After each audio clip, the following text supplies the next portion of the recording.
Welcome, Ukrainian special forces have successfully breached enemy lines. For the first time since World War II, the Moscow government has lost control of territory in Russia's Kursk Oblast, where hostilities commenced in August this year.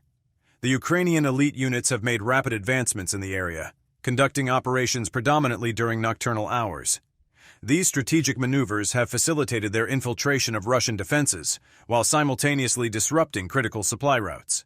Consequently, reinforcement forces dispatched to support frontline troops were inadequately prepared, resulting in substantial casualties. Moreover, unanticipated assaults and incursions have significantly impeded logistics in the region. Reports indicate that the situation has become sufficiently critical to compromise the supply chains for North Korean forces deployed in the Kursk area. As Moscow addresses this challenge, Ukrainian special operations teams have reported the discovery of a journal belonging to a North Korean soldier within Russian-held positions in Kursk. This discovery indicates that the elite troops had advanced to regions previously occupied or attacked by North Korean forces. The journal contained critical information. Specifically, the notebook detailed methodologies employed against Ukrainian unmanned aerial vehicles and artillery, as well as indications of Russia's covert tactics. This seemingly insignificant detail, overlooked by frontline personnel, was uncovered by the elite troops, revealing a significant finding. Military reports suggest that the journal, presumed to belong to a North Korean enlisted soldier, delineates battlefield strategies in an exceptionally comprehensible manner, accessible to all personnel. The most salient section of the notes describes a tactic for attracting drones. It elucidates how one soldier remains stationary to draw in a drone, while others position themselves to launch a surprise attack on the approaching aircraft at the opportune moment. Intercepting a rapid, agile, and diminutive aerial target is virtually unfeasible. Even in the event of a successful interception, it is important to note that the drone will still detonate upon impact. Nevertheless, the inclusion of this strategy in the documents has elicited significant interest. Ukrainian officials, who characterized the tactic as a diversionary measure, found the disclosed information difficult to accept. Notably, the diary's contents extend beyond these revelations. The notes also elucidate innovative strategies for evading Ukrainian artillery attacks. These techniques involve dividing troops into smaller units and seeking refuge in previously bombarded locations to avoid incoming projectiles. However, even these tactics appear to have been insufficient against Ukraine's technological advantage in combat. Indeed, the integration of real-time intelligence and targeting capabilities provided by unmanned aerial vehicles has fundamentally altered the nature of warfare. The era when artillery shells might inadvertently strike the same location twice has concluded. Contemporary guided systems and instantaneous intelligence ensure precise accuracy in targeting designated objectives, based on specific coordinates. The strategies employed by the North Korean forces appear to be obsolete, reminiscent of those utilized in the Second World War. The journal uncovered by Ukrainian military intelligence provides not only a soldier's personal account, but also offers insights into Russia's military stagnation, lack of reliable allies, and Ukraine's technological superiority in the conflict. Ukrainian unmanned aerial vehicles, UAVs, are not merely equipment but transformative elements that are altering the nature of the war. Nevertheless, the extensive front lines ensure that other armaments and weapon systems remain crucial. While Ukraine's supporters continue to provide ammunition, Russia appears to have addressed its own munition shortages. North Korea, now Russia's primary supplier, is reportedly furnishing at least 60% of the ammunition utilized by Russian troops in combat zones. A study from Ukraine's Center for Countering Disinformation indicates that North Korea is increasingly providing Russia with munitions. Satellite imagery reveals that North Korea has expanded its weapons manufacturing capabilities and strengthened its infrastructure to further assist Russia. This level of support underscores the pivotal role Pyongyang is playing in the ongoing war. Andriy Kovalenko, who leads Ukraine's defense forces and serves as CPD president, has confirmed that North Korea provides 60% of the artillery and mortar ammunition utilized by Russia in Ukraine. He stated, "North Korean munitions are supporting Russia's defense," emphasizing the extent of Pyongyang's support for Moscow.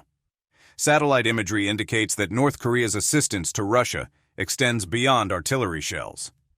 The imagery reveals expanded facilities, for the production of Hwasong-11 ballistic missiles, which are designated in Western countries as KN-23 and KN-24.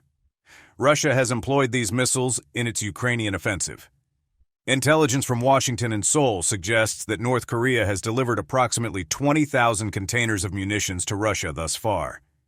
These shipments encompass a diverse array of weaponry, ranging from 122 mm and 152 mm artillery shells to advanced ballistic missiles. This situation underscores that the conflict is not solely a military engagement, but also a contest of logistical and industrial capabilities. Currently, approximately 200 munitions facilities in Pyongyang are operating at maximum capacity. Intelligence reports indicate that Russia is providing North Korea with fuel and machinery to maintain this production, highlighting a mutual strategic dependence between the two nations that extends beyond mere ammunition provision. South Korean military intelligence reveals that North Korea is not only supplying munitions, but is also preparing to dispatch additional military personnel and combat drones to Russia. This suggests that Pyongyang may become increasingly involved in frontline operations over time. Despite the active participation of North Korean forces in the Kursk area, recent frontline developments indicate that Ukraine still maintains a significant advantage. The continued utilization of outdated tactics by Russian and North Korean forces, combined with inadequate countermeasures against emerging strategies, has resulted in increasing casualties for them in the Kursk region. As previously indicated, intelligence reports suggest that Russian forces, particularly those in the Kursk region, are experiencing supply shortages. Subsequent to this information, an unanticipated development occurred. Recently, an individual purporting to be a South Korean combatant who served with Ukrainian military forces has issued a significant public statement. This person is reportedly the first South Korean national to enlist in the Ukrainian armed forces. In a video communique, the alleged South Korean fighter appealed to North Korean soldiers to either defect or capitulate to Ukraine. A portion of his entreaty stated, "Brothers, we share a common ancestry, blood, and homeland. An artificial boundary is all that divides us." A masked individual, positioned in front of a Humvee, attempted to persuade North Korean soldiers to embrace a new life in a democratic system. The broadcast message attracted considerable attention due to its release timing. Intelligence reports indicate that Russian military resources on the front lines are diminishing. Consequently, the widespread dissemination of the message exposed the significant pressure experienced by North Korean troops. This communication aims to both demoralize North Korean soldiers and present an alternative to their challenging circumstances. According to recent intelligence from Ukrainian military sources, approximately 11,000 North Korean soldiers have been deployed to Russia's Kursk region. The intelligence also reveals that 2 North Korean Special Forces brigades are among the units positioned there. Current intelligence assessments suggest that the North Korean forces are primarily deployed in the area to reinforce the Russian army's weak defensive positions. However, emerging reports indicate that North Korean soldiers have begun expressing dissatisfaction regarding inadequate food supplies and substandard living conditions. The efficacy of Russian military operations has been significantly impaired by adverse weather conditions and Ukrainian assaults on logistical routes in the Kursk region. These factors have exacerbated the challenges faced by Russian forces in the area. The deployment of North Korean military personnel to defend Kursk, following Ukraine's initiation of operations there in August, elicited criticism of Russia's leadership. Numerous reports suggest that Kim Jong-un's troops were introduced due to the critical situation confronting the Russian army. However, the circumstances are more nuanced. Rather than redeploying its primary assault units to Kursk, Moscow opted to maintain its offensive on Ukraine's eastern front. In essence, North Korea directly dispatched troops to reinforce vulnerable positions, instead of Russia relocating its main attack forces to Kursk. Consequently, Ukrainian special forces were able to breach Russian defenses, including rear areas, disrupt supply lines, and advance toward strategic positions. In the previous month, a military airstrike targeted Russia's subterranean command center in the Kursk region of Ukraine, resulting in the fatality of a high-ranking official. Subsequent unverified reports alleged that the attack also eliminated in excess of 400 North Korean military personnel. This incident prompted speculation and analysis, suggesting that substantial numbers of North Korean troops had been deployed in the rear areas of the Kursk front line. An additional assertion arising from this strike posited that a senior North Korean military commander in the region was also eliminated. The demise of this high-ranking North Korean officer purportedly led to command structure complications and engendered operational challenges.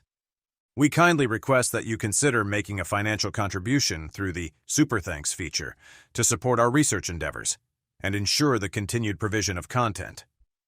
We will evaluate the outcome in the forthcoming days.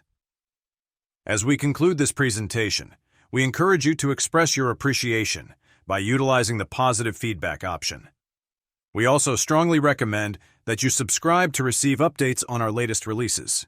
We hope that all individuals experience a period of tranquility. We anticipate our subsequent interaction with you.